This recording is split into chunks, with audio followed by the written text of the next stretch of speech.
ng grupong Filipino Inventor Society sa kanilang pagdalaw sa Department of Energy.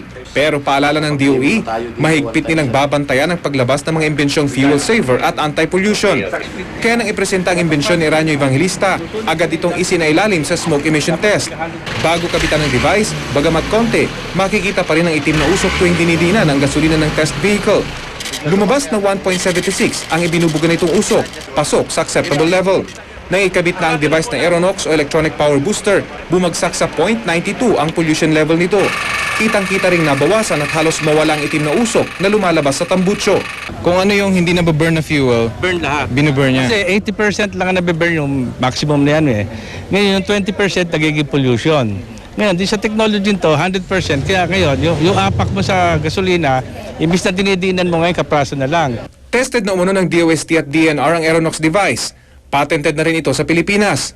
Maging ang Air Resources Board ng California Environmental Protection Agency, isa sa mga itinuturing na pinakamahigpit na ahensya sa Amerika, nagbigay na ng permisong ibenta at gamitin ang Aeronox sa California. Pero naman bang mga offer or kukunin itong device nila? Marami na. Ang Amerika meron, Australia ngayon, Thailand, napunta ko na, no? Indonesia, Singapore, Malaysia.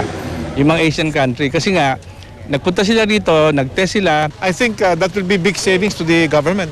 Ang dami sa akin ng gobyerno. So ipapropose nyo po na ikabit sa mga government vehicles? Yes, of course.